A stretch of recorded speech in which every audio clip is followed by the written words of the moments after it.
So, Jeff, we're coming off a big TNA weekend. I don't know that you had a chance to check it out, but they had a pretty big crowd at their pay per view in Los Angeles, California. I think it was the Galen Center. TNA Rebellion 2025. We saw Moose get a win over El Hijo de Vikingo and KC Navarro and Leon Slater and Matt Cardona and Sidney Akeem. And that was the Ultimate X match. Then we saw the TNA Knockouts and a World Tag Team Title four-way match. We saw a six-man tag that even had some interference from Sean Waltman. Shout out to him, friend of the show, and Brian Myers. We love us some Brian Myers. The international match had your boy, Eric Young, challenging Steve Macklin. Macklin's going to retain there. A Falls Count Anywhere match that people absolutely loved. And Jeff, the fans over at Cage Match, on a scale of 1 to 10, they gave this match with Mike Santana and Mustafa Ali 9.13. That's higher than any WrestleMania match. It's the highest rating I've seen in a long, long time. So go out of your way to see Mike Santana and Mustafa Ali. We saw Slamovich and Tessa Blanchard up next. Somehow, some way, the Nemeth brothers are now the tag champs. They pulled off the upset, beating the Hardys. That's right. The former Dolph Ziggler and his brother, Nick and Ryan, they're now the TNA World Tag Team Champions. And somehow, some way, Joe Hendry pulled it out. He's victorious in a three-way dance over Ethan Page and Frankie Kazarian. Trick Williams interferes after the fact. So Vikingo, Ethan Page, Trick Williams. We're certainly seeing some WWE influence inside of TNA, but there were some surprises in there. I didn't think going into this that Mike Santana and Mustafa Ali would steal the show. They exceeded all expectations. Shout out to them. And I was kind of surprised the Hardys didn't pick up a win over Nick and Ryan. What'd you think? And did you get a chance to see this pay-per-view? And how has TNA quietly become one of the hotter brands right now? The brand is hot. No, I didn't get a chance to see it. You kind of know my weekend a little bit, but it's super busy. But I got texts, Connie. My first text came, two of them, Saturday when I was out cruising on the water, and like, hey, tickets have sold very, very well. How about that? What do you? It was a general guy. It was actually someone in the media, if you will. And I was when wrestling is done well on any level, I don't care who it is, it's good for the industry. How about the Nemeth brothers being tag champs? Obviously, the Hardys are a hot ticket there right now. So put the heels over, Heat, and the Hardys chasing, in my opinion, is always bigger box office than Hardys retaining. I think that's the charismatic enigma and Matt. I just think that's in their DNA as guys chasing tag belts. So when you just kind of went down that, and I knew the house, and when you go through the different names, and obviously my history with the brand, and they're in LA and doing those kind of numbers. Good old wrestling business, Conrad. I'm seriously very happy for all of those guys that are involved, from Lynn Asper all the way down. Hats off. It's interesting because they've really done a great job. Andrew Dice Clay actually made an observation I wanted to bring up to you, because he tweeted out, and I know you and I both follow him. TNA is this weird thing in pro wrestling. They can be selling out buildings regularly and still nobody gives an F. Weirdest promotion there's ever been. If any other non-WWE/AEW promotion drew a house like they did last night, it would be mega news. I want to be clear. I'm a fan of the TNA product. I think that they've got a lot of hardworking guys and gals over there, but I kind of agree. It's a head scratcher that their fan base loves it. They're selling tickets. They're having great critically acclaimed shows. They're entertaining shows. Why don't they get more attention or even coverage from the wrestling media?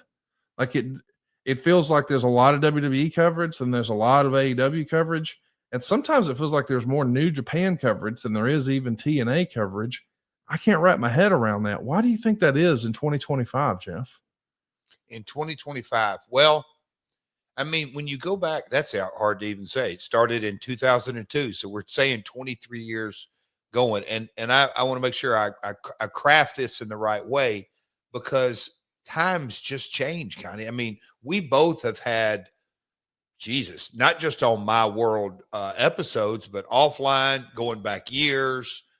You know, we'll call it the TNA LOL, the branding of it. The look, we're 15 years since they dropped TNA, went with Impact, or TNA Presents Impact. Then it was Impact Wrestling, and then, you know, it went from weekly pay-per-views to Spike, to Destination America, to Pop, to Off TV. You know, we could everybody kind of knows their history, so to speak. But I almost want to throw you a question back, or just a thought, that the way, I guess you could say, the way brands are presented. And I went on the water with my brother-in-law, and we were talking about shoe deals. He's in that sporting goods business, and talking about a lot of the college kids, you know, they're doing shoe deals, this and that, and just a crazy amount of money. And they're, at the end of the day, they're brand ambassadors in so many levels. So I guess he's always got a unique way, and he articulates it sometimes. Me and you both chuckle, but he is dead on. And so it makes me, and I've pondered this question a couple of different ways, but if you had to tell me who is the face of the TNA brand right now, who is it? Joe Hendry. Okay.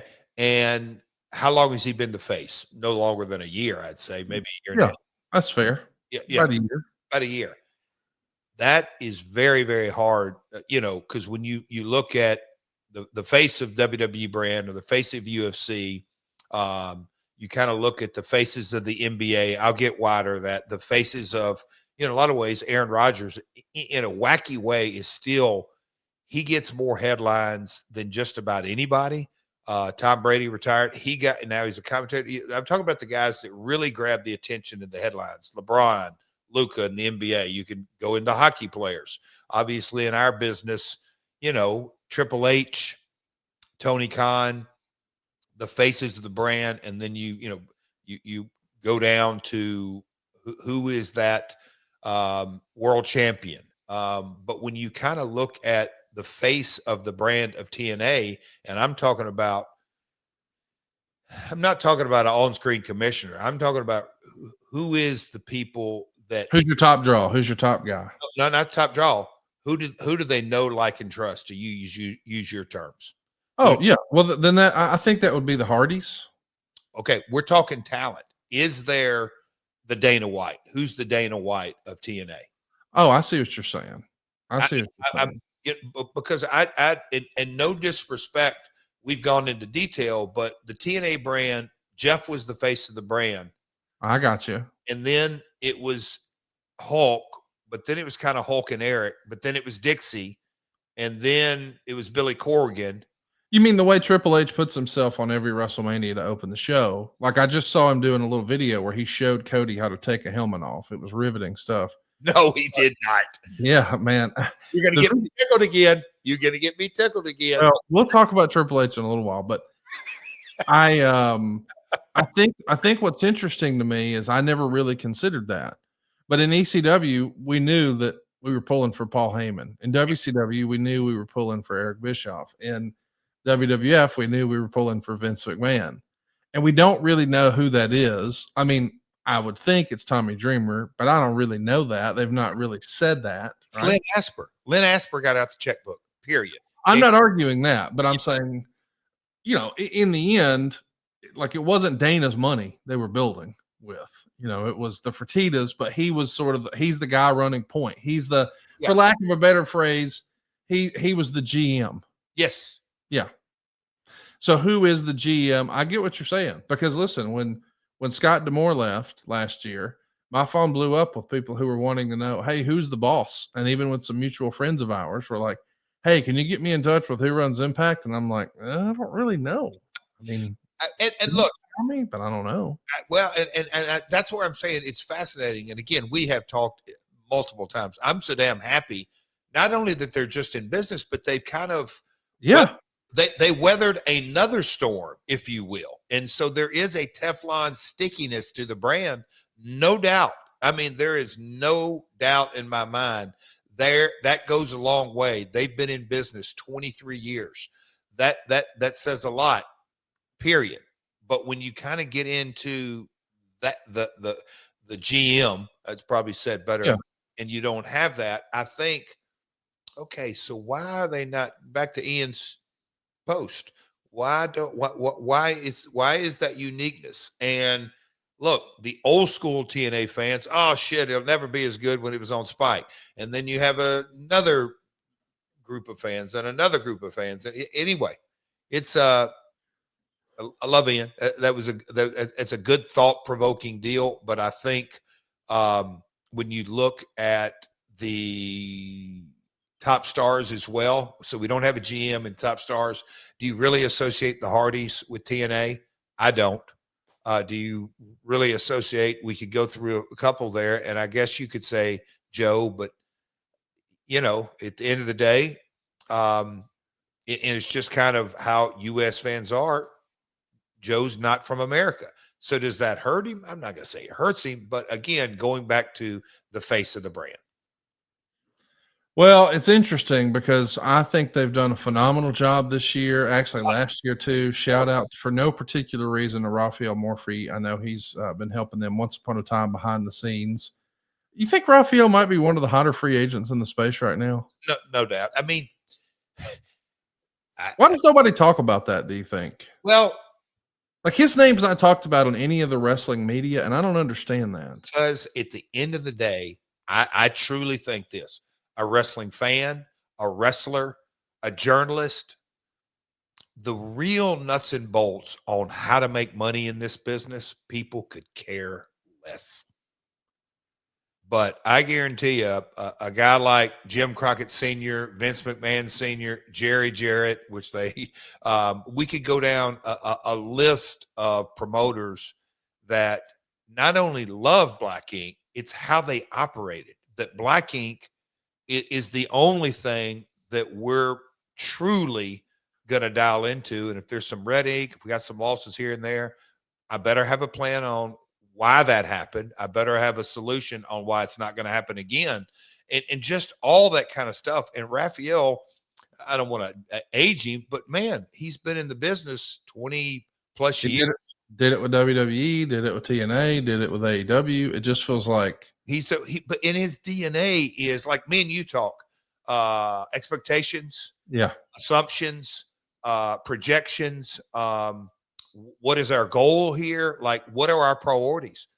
Raph thinks candidly, like me and you, and oh, absolutely, yeah. Hey man, how are we gonna make some money out of this? And that's people, journalists don't give two shits about that, honestly. I learned more sitting with Raphael Morphe, like an hour here and there, than I did in a lot of other conversations I've had in wrestling, just about moving tickets and promotion. And anyway, just want to give him a shout out. Really happy to see all the success and the momentum that he built for TNA, and he's available now. Who'd have thought?